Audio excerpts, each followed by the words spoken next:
Merci beaucoup pour vos mots, Monsieur le Président.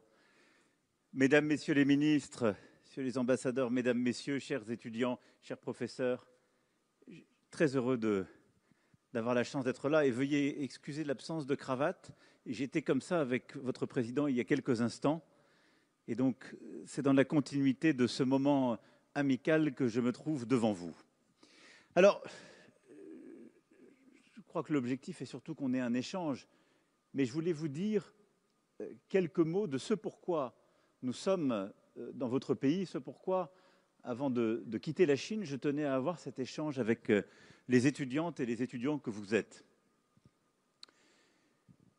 Il y a beaucoup de choses dans le monde tel qu'il est aujourd'hui en train de se dessiner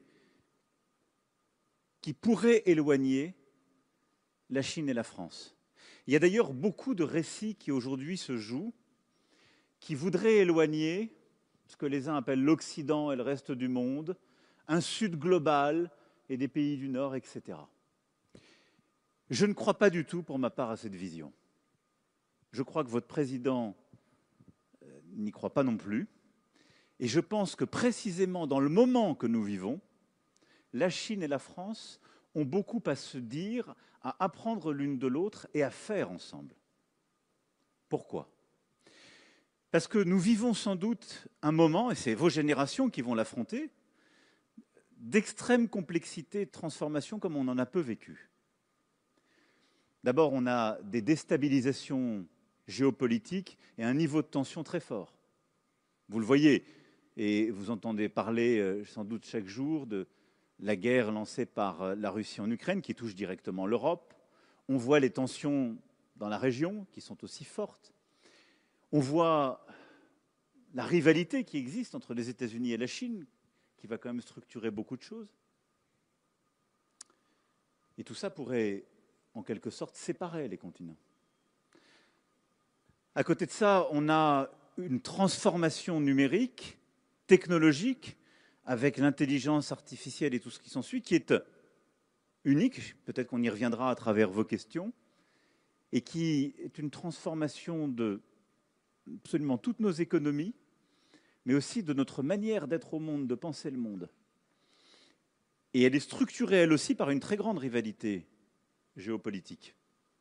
Parce que ceux qui prendront l'ascendant sur cette révolution technologique dessineront beaucoup du monde de demain. On a ensuite une crise climatique qui est déjà là, on en voit les conséquences, mais qu'on parle de biodiversité ou de climat, on a une transition très profonde de nos usages, de nos vies, de nos paysages qui est à l'œuvre. Et puis on a une transition démographique qui touche d'ailleurs nos deux pays.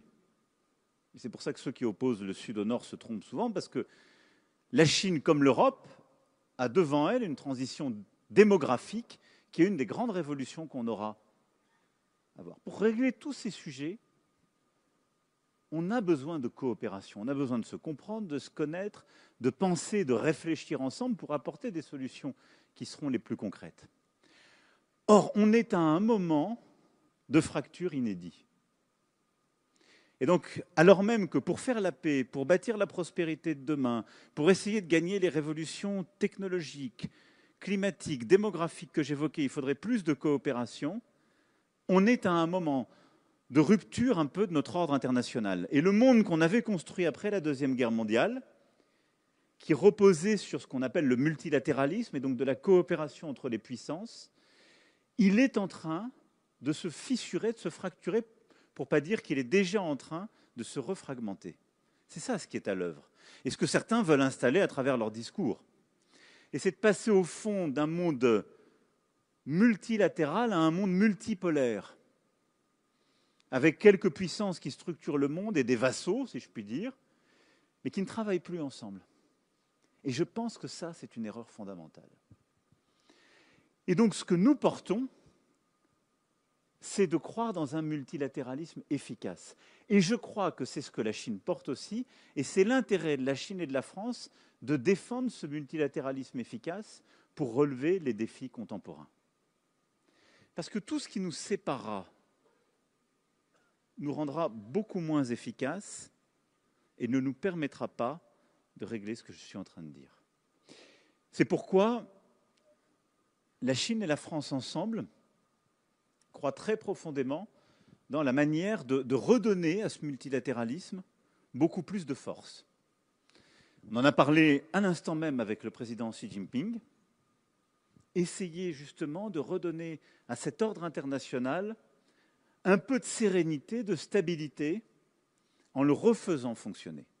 Il se trouve qu'on a une chose en commun entre la Chine et la France, nous sommes membres permanents du Conseil de sécurité des Nations Unies. Ça veut dire que nous sommes des puissances militaires dotées de l'arme nucléaire, des puissances diplomatiques qui avons un rôle un peu particulier. On est toujours autour de la table pour faire fonctionner cette organisation inédite qu'on a créée après la Deuxième Guerre mondiale, et on a un pouvoir de veto.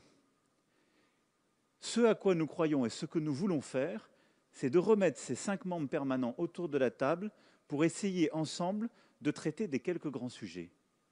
La paix, et donc de traiter des grands conflits en cours, les transformations, et en particulier l'intelligence artificielle. Nous, on croit que le bon cadre pour avoir la conversation internationale, pour que ça fonctionne, que ça ne se fragmente pas, ce sont les Nations Unies et les grandes questions climatiques et de biodiversité. Et d'ailleurs, ces dernières années, quand on a travaillé ensemble, Chine et Europe, on a fait avancer cet agenda. Il y a presque 10 ans, jour pour jour, s'il y a eu un accord à Paris sur le climat, c'est parce que la Chine, les États-Unis, l'Europe se sont mis d'accord et ont fait fonctionner un cadre onusien.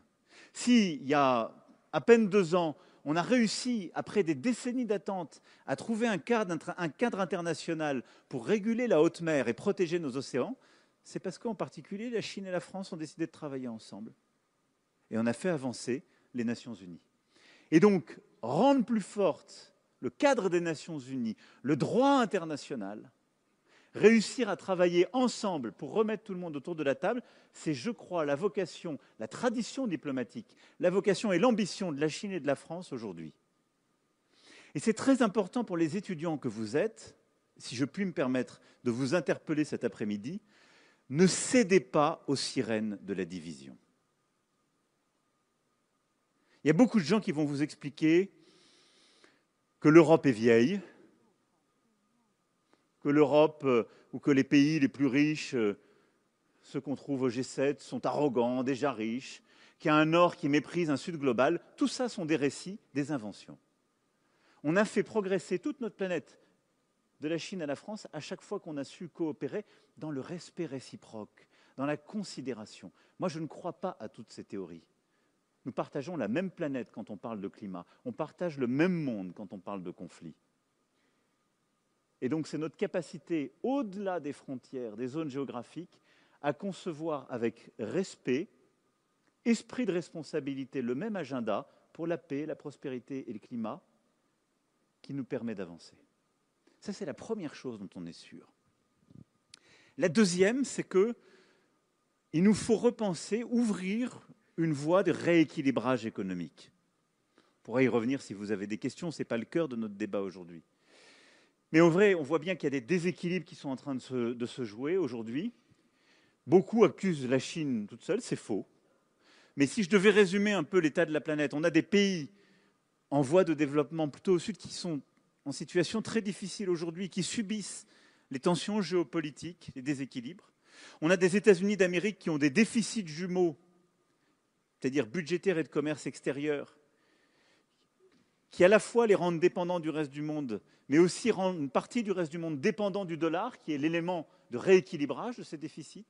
On a une Europe qui n'investit pas assez et qui elle-même manque de compétitivité. Et on a une Chine qui a beaucoup investi, surtout après le Covid, et qui exporte massivement, mais qui ne consomme pas assez. Et tout ça est en train de créer des déséquilibres qui ne sont pas soutenables. Et donc, nous, ce qu'on veut, c'est avoir un agenda entre l'Europe et la Chine, là aussi, coopératif, pour essayer de redonner, de recréer un équilibre aux affaires économiques. L'Europe doit se réformer beaucoup plus vite, être plus compétitive, simplifier ses règles, être plus productive. La Chine doit consommer davantage. La Chine doit ouvrir davantage son marché aux biens et produits qui viennent d'Europe. Et l'Europe doit ouvrir de nouvelles perspectives d'investissement direct aux grandes entreprises chinoises qui sont aux avant-postes sur le plan technologique pour qu'elles viennent faire ce qu'on a fait ici il y a 20-30 ans, du transfert de technologie sur ces éléments clés qui nous permettront de réussir notre transition énergétique, climatique, de mobilité encore plus vite. Et ensemble, on doit réussir à calmer les choses, parce qu'on voit bien, si on laisse tout dans la rivalité sino-américaine, le risque, c'est j'interdis les exportations vers chez toi sur ceci, et je te réponds en les interdisant sur cela. Et on va détruire de la valeur pour tout le monde. Cet agenda de rééquilibrage sino-européen, c'est, je crois, une voie pacifique, coopérative sur le plan économique, de la même manière que réinvestir les enceintes onusiennes et refaire fonctionner le P5 au niveau de l'ONU est la bonne voie sur le plan diplomatique et climatique. Pour réussir tout ça, et je m'arrêterai là parce que je veux surtout répondre à vos questions, nous devons continuer de mieux nous connaître. Et au fond, le grand risque, et je pense que c'est encore plus vrai pour vos générations, mais ça l'est déjà pour nous, c'est qu'à une ère où tout le monde est connecté, on a l'impression de se connaître. C'est faux et c'est très superficiel. La connaissance intime de ce que nous sommes, de nos cultures, de nos langues, de nos musiques, de nos arts, de nos civilisations, est indispensable. Elle est parfois pas suffisante pour se comprendre totalement et agir ensemble. Mais elle est nécessaire si on veut éviter, au fond, de s'ignorer progressivement, de ne pas se comprendre, de laisser les malentendus s'installer. Et je crois que très profondément, la Chine comme la France sont des très grandes civilisations qui se sont construites sur cette estime mutuelle, cette compréhension, oserais-je dire, cette amitié, voire cet amour. Et c'est pour ça qu'en étant là devant vous aujourd'hui, je voulais vous dire d'abord la très grande estime que nous avons pour votre université, Monsieur le Président. Il y a ici, dans la délégation qui m'accompagne, non seulement plusieurs ministres, mais également une trentaine d'établissements supérieurs d'enseignement en France, de recherche. Certains, vous les avez cités, ont des partenariats avec le vôtre. Nous avons aujourd'hui environ 30 000 étudiants chinois en France. Nous en voulons encore davantage. Venez en France étudier, apprendre la langue française, mais étudier l'intelligence artificielle, étudier les mathématiques, la physique, le quantique, étudier les beaux-arts, etc., etc. Et nous souhaitons avoir encore plus d'étudiants français en Chine. Et nous nous sommes donné avec le président Xi Jinping un objectif à 10 000 d'ici 3 ans, mais on veut encore aller plus loin. Parce que là aussi, c'est essentiel pour nous, pour mieux nous connaître et progresser. Et nous souhaitons continuer aussi les partenariats. On en a déjà beaucoup, ils sont importants, ils sont structurants. Mais toutes ces dernières années, on a intensifié la relation culturelle. De la cité interdite avec Versailles, entre nos musées. Là, nous allons, par exemple, pour le Sichuan, nous venons de signer un accord très, très important qui va permettre pour la première fois d'avoir les trésors du Sanxingdui au musée Guimet, avant le classement UNESCO, au moment du classement UNESCO, ce qui permettra d'avoir les trésors archéologiques du Sichuan qui seront exposés en France. Et on veut continuer d'avoir cette intimité. Parce que c'est par cette connaissance réciproque qu'on pourra continuer, au fond, de coopérer, d'agir ensemble, d'être ensemble au monde. Parce qu'aussi grande soit la Chine, je ne pense pas qu'elle réussira au XXIe siècle en étant autarcique, isolée, seule. Et aussi belle soit l'Europe, je ne pense pas qu'elle puisse réussir au XXIe siècle sans coopérer, comprendre d'autres civilisations et avancer avec elles. Et je crois très sincèrement que la Chine et la France ont cette responsabilité par les échanges humains, les échanges universitaires, culturels, et par cette ambition commune sur le plan économique et diplomatique que je viens à grands traits de brosser, eh bien, de faire coopérer les femmes et les hommes pour pouvoir bâtir un XXIe siècle qui nous permette de relever ces défis. Ce siècle, c'est le vôtre. Vous êtes des générations qui allez le bâtir, y vivre, l'habiter. Et ce siècle ne sera vivable que si nous savons, à l'échelle de la planète, nous connaître, avoir cette patience et bâtir ensemble les solutions d'avenir. Je ne serai pas plus long, je veux maintenant répondre à vos questions. 感谢总统先生的精彩演讲。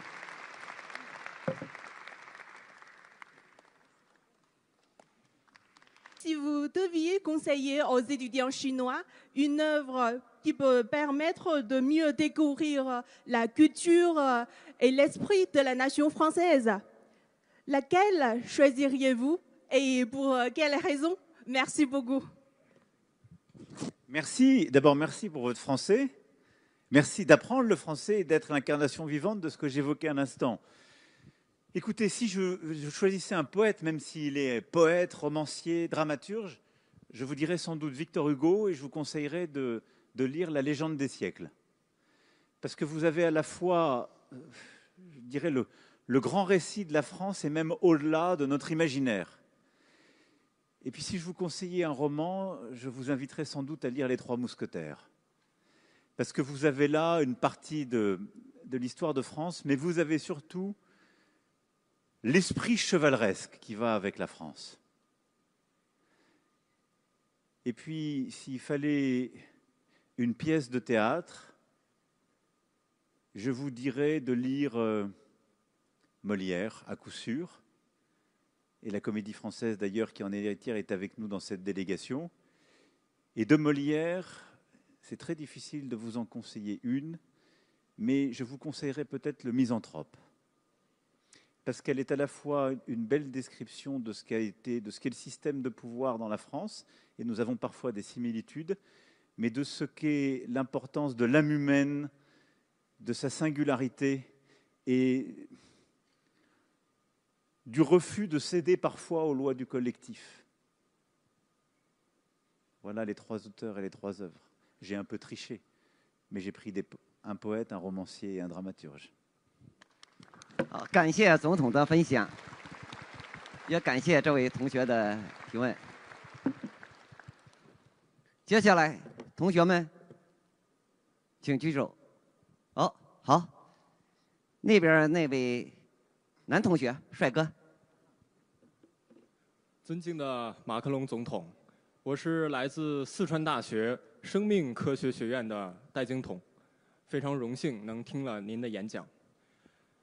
我们四川大学与巴黎政治学院、法国国立东方语言文化学院、巴黎南泰尔大学等法国高校都建立了合作项目。您认为未来中法高校是否会推出更多的交流项目、联合培养和实习计划，以促进国际化的青年人才培养？另外，您认为中法高校可以在哪些领域深入合作，共同推动国际化的青年人才培养呢？谢谢。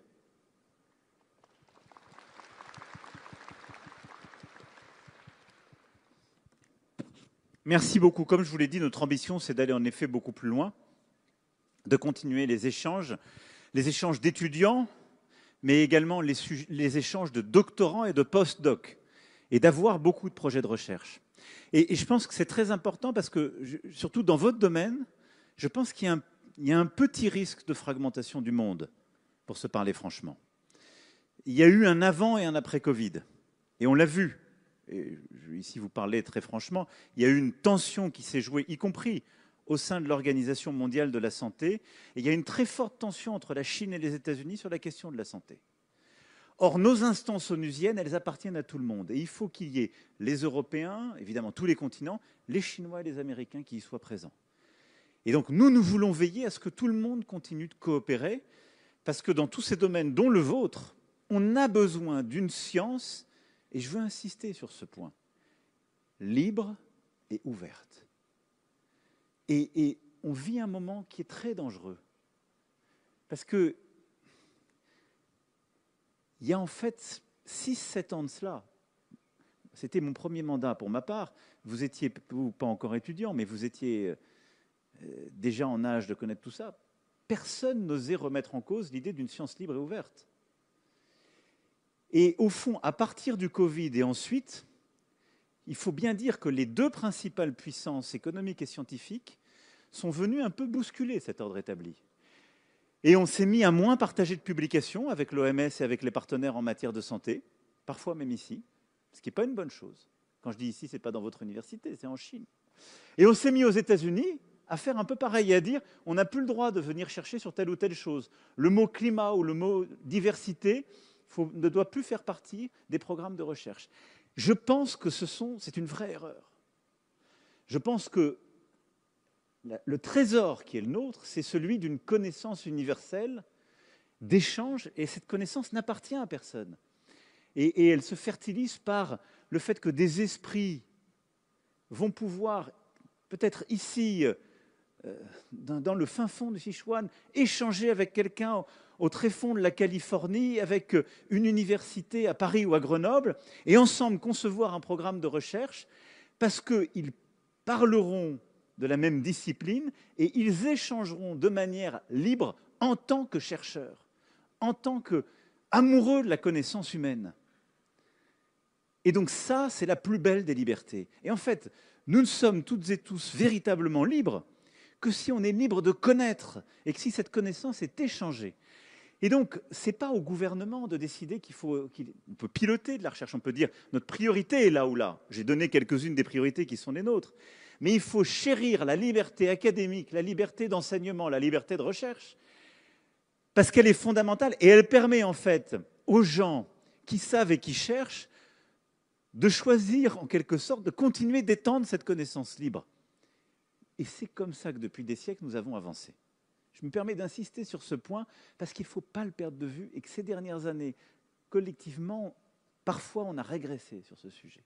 Donc ne cédons pas en quelque sorte aux sirènes des interdits. En matière de connaissance, il n'y a pas d'interdit. Il faut